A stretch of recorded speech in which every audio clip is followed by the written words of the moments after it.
Good afternoon. Welcome to our SNO IP monthly webinar. Today's session is about IP in China. But today, I'm not going to give a long lecture, but more willing to share some insights with you about doing IP in China. In today's webinar, we are going to really brief, the aspects from IP registration to enforcement in China. Now you see my photo and myself in the screen. I joined SNO in 2006. So to this May, it will be 18 years. Anti-counterfeiting is my specialization. Although this job is sometimes really challenging, but I can still get the sense of fulfillment when I solve the issues for our clients. Today, we are talking about IP. So they are trademarks, copyrights, patent, trade dress, business secrets, personality rights. Now you are going to enter the Chinese market, or you are going to launch a new product in China. China follows first to file principle. So it's very important for you to get your trademark registration as early as possible. Today, I want to talk about relevant classes. We have lots of clients doing clothing, bags, so they definitely get class 25, class 18 registered. However, you may also need to think about class 6, metal accessories, the accessories used on your bags, clothing. Class 26, buttons, snap, zipper pullers. Class 24, fabric, clothes, raw materials. Class 22, the fabric dust bags, for the clothing. And class 16, the paper packaging, plastic packaging, label and tags. If you're doing fragrances, color makeup, you may need to also think about class 21 that covers empty glass bottles, empty containers. Then we see class 22 and class 32 and 33, they are like brothers and sisters. If you are in the food industry, you have to consider both classes when doing the filing. For copyright, China follows voluntary copyright record systems, but both CPCC and local bureaus only do formality examinations. China is also the country of Berne Convention, which means if you have copyright in any other country under Berne Convention, your copyright can be protected in China too. But here you need to present the evidence showing your earlier uses. As mentioned, for copyright in China, there's no substantive examination. So if you are going to enforce your copyrights in China, no matter through the administrative enforcement or through the court, you have to prepare the evidence of creation and earlier uses. So the Chinese voluntary copyright record systems brings new challenge to IP enforcement. That is the bad faith copyright record.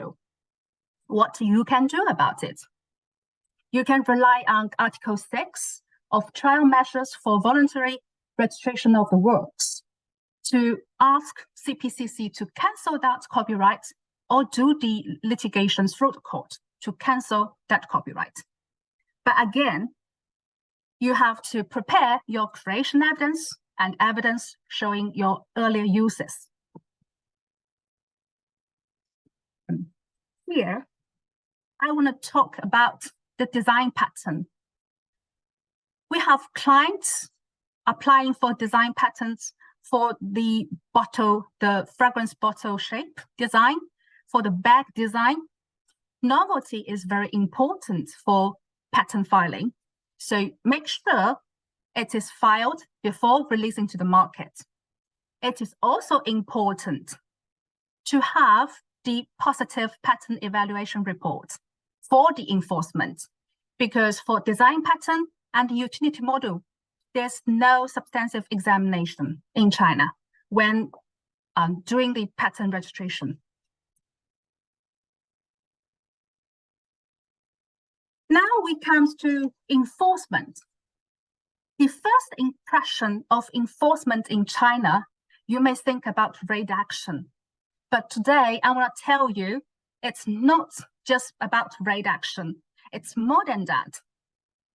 When you have IP rights in China, and you are going to do business in China, distributing your products through a business partner or hiring Chinese factories to produce your products, to export your products, make sure IP clauses is included in your agreement, contracts with your business partner. If it's long-term cooperation, you may also think about trademark licensing record with the trademark office. During COVID, we noticed counterfeits are moving quickly from the traditional markets to online platforms. But it doesn't mean we shall leave these markets behind.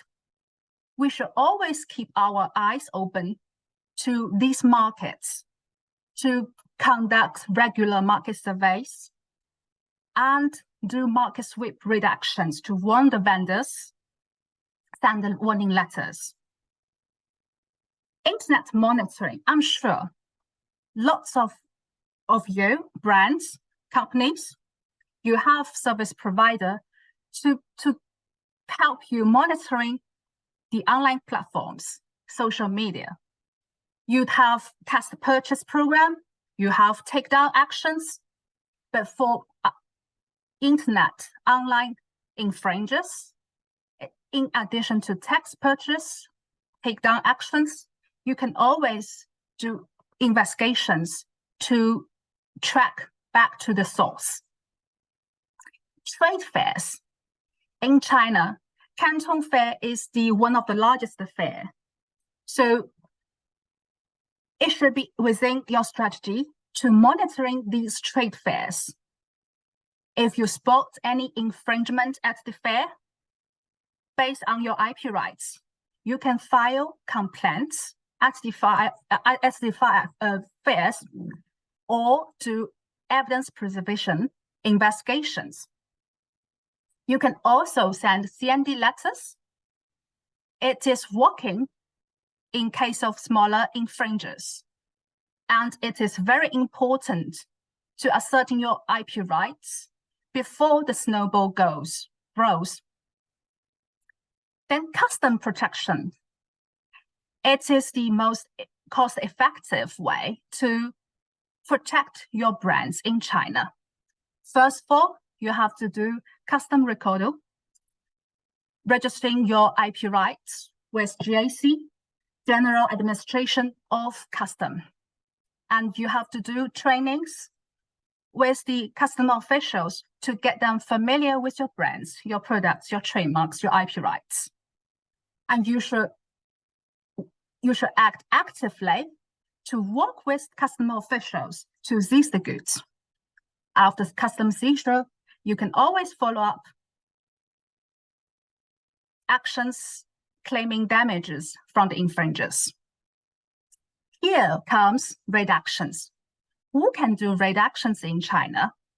MSA or AMR, basically they are the administrative enforcement authorities. And we have PSB, the police, who can do the criminal rate actions. Now we move to factory backdoor program. What does that mean? In China, if you are working with the factories in China to produce your products, make sure the factory's backdoor is not leaking your genuine products. So we have this program set up to help you to watch these factories to make sure they will not resell your genuine products. The last one is civil litigations. Before, during, and after, settlement is always available. We have some clients are very willing to settle with the infringer, but on the other side, some are not. They behave very stronger. They will never settle with the infringers. In this screen, you will see lots of markets. In Beijing, the famous one is Silk Street Market. And in Shanghai, we have several. When I first joined, I started the city program in Shanghai. And that time, the market was called Xiangyang Road Market. And in 2006, Xiangyang Road Market was closed. But one issue becomes several issues in Shanghai. The vendors in the old Xiangyang Road Market are spreading quickly to all these markets in Shanghai. In Shenzhen, the famous market is Luohu. In Guangzhou, there's lots of markets, wholesale markets, selling different kinds of goods. What is not listed in this screen is the market in Yiwu. That is the largest wholesale market with small communities. So it's very important you keep eyes on these markets. We run very successfully the city programs for our clients based on landlord liability. And in 2008, we had the first case in Shanghai successfully suing the landlord of a market in Shanghai. Then that market was held trademark infringement, held liable for trademark infringement because they are helping the vendors to sell the counterfeits. Now we move to online enforcement. Here we listed the popular Chinese trading platforms and social media. The largest one in China is Alibaba Group. Under Alibaba, there's Taobao, Tmall, 1688, Alibaba.com, AliExpress. And here the little bunny is the app developed by Alibaba, which is Taobao Discount, Taote. They sell discounted goods. And here is the second largest platform, Jingdong, and then Pinduoduo. In the middle is Weidian. That's the app. Lots of brands doesn't know Weidian, but lots of infringers are selling counterfeits through Weidian. The Chinese social media includes WeChat. And WeChat develops WeChat public accounts, service account, enterprise account, and also Xiaochenshu, and the video accounts. And then TikTok. In China, we call it Douyin. And we have another short video app, which is Kuaishou, and the lifestyle sharing, Xiaohongshu, and Bilibili, and Weibo. When counterfeits move to online platforms, we should monitor these trading platforms and these social media short video and live streaming apps. During our practice, we noticed the infringers hiding their physical addresses gives us a big challenge to find them in the real life. But still, we had successful cases with the cooperation with the PSB. So it's the successful action from online to offline. Now we are going to talk about custom protection. Now I lift the veil of the custom online system. This is how it looks like. We file custom recorders through this system. We update whitelist for the brands through the system. What can be recorded with the Chinese custom? Basically, they are trademark, copyright, patent rights. So once you have your IP rights recorded with the Chinese custom, it is then very important to keep updating the whitelist, which is your authorized factories, exporters, importers in China, whose name will be stated on the custom declaration paper. Otherwise, your genuine shipments will be stopped by the Chinese custom for IP authorization check.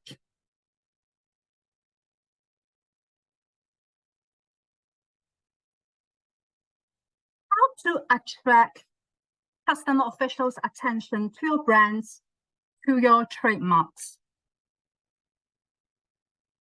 Holding custom trainings with them is the way.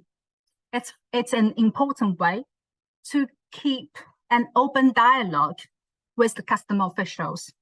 Get them to know more about your brand, your products, your IP rights. Sometimes sharing with them your overseas issues is to maintain the constant communication with the Chinese customer officials. Here we put a map that shows how many custom trainings we did in the last year. We organized 27 training sessions, both online and offline, and covered 228 custom points. Over 2,300 customer officials have been trained in these sessions.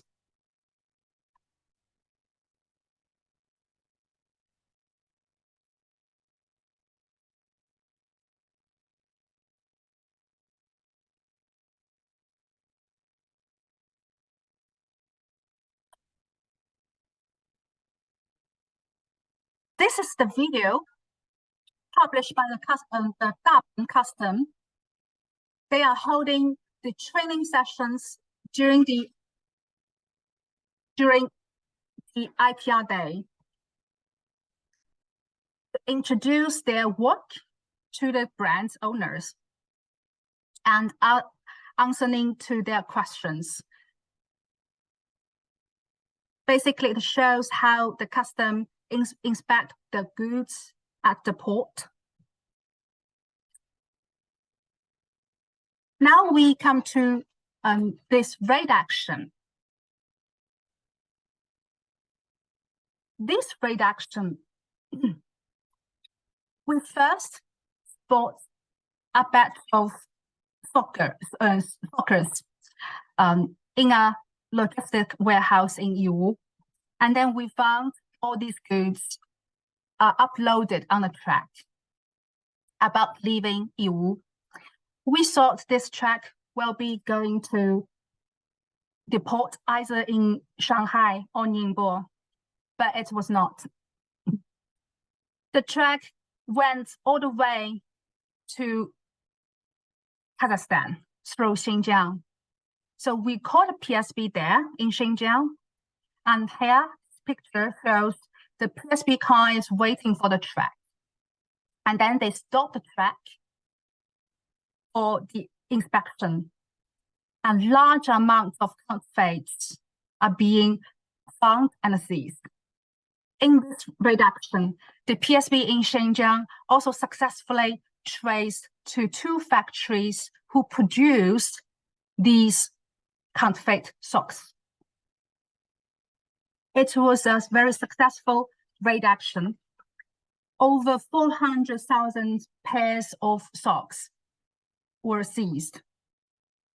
By highlighting this raid action, I want to share that it is not just raid action, but more about monitoring, tracking, collaboration, and follow-ups. We keep our eyes open on every corner, looking out for counterfeits, following the routes of counterfeits.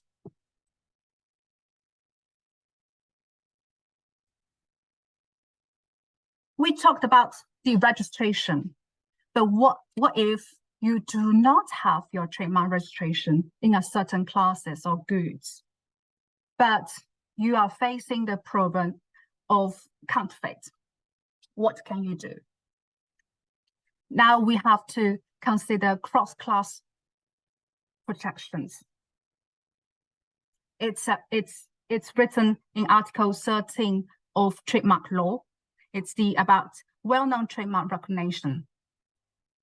To get this protection, it requires huge amount of evidence.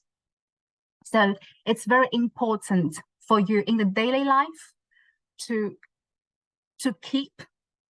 preserve relevant evidence in some place. For example, the distribution networks in China, the advertising and cases, photo, video about the celebrities, actors, actresses in China, and your awards ranking about your brand, your products in China.